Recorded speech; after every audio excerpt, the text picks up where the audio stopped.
বিসমিল্লাহির রহমানির রহিম। প্রিয় দর্শক, দেশে আজকে থেকে কিছুদিন যাবত যে অশান্তি বিরাজ করছে, আসলে ফ্যাসিবাদ সরকারের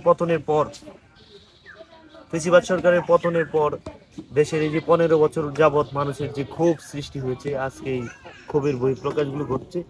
আসলে পৃথিবীতে এই অশান্তির সবচেয়ে বড় কারণ হচ্ছে ক্ষমা। আসলে ক্ষমা নাই বিদায় এই অশান্তি দিন দিন বেড়ে চলছে। পৃথিবীর এক প্রান্ত যখন সভ্যতার শীর্ষে পৌঁছেছে, এই জায়গায় আমরা এখনো এতটা হিংস্র হয়ে দাঁড়িয়েছি ক্ষমার জন্য যে কেউ কাউকে একটি সহজে ক্ষমা করতে পারছি না।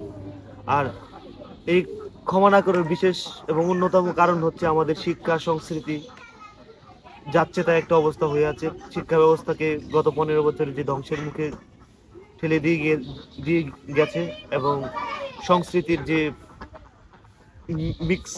মিক্স ঘটেছে। যেমন আমরা ধর্মভিত্তিক যে সংস্কৃতি আমাদের ভিতরে এসেছে, পশ্চিমাদের সংস্কৃতি আমাদের ভিতরে এসেছে, অ্যাকচুয়ালি বাঙালির যে সংস্কৃতি, এগুলা কিন্তু ওই মৌলবাদ এবং পশ্চিমাদের প্রভাবে আজকে অস্তিত্বহীনতার পথে।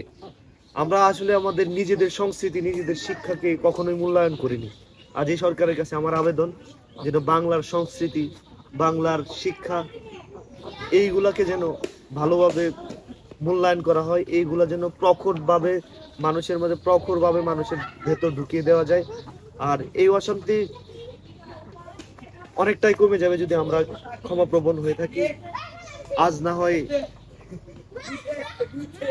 কাল ওনারা তো আমাদের ভাই, যারা ওই রকম 17 বছর যাবত 15 বছর যাবত ক্ষমতায় ছিলেন, তারাও আমাদের ভাই।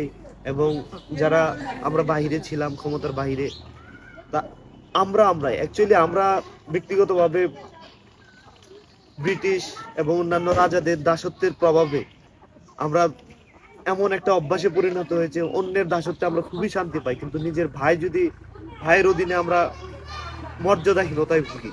সুতরাং আমাদের উচিত আমরা নিজেদেরকে প্রভু হিসাবে কল্পনা করা এবং প্রভুত্বের জায়গাটায় বসানো। আমরা আমাদেরই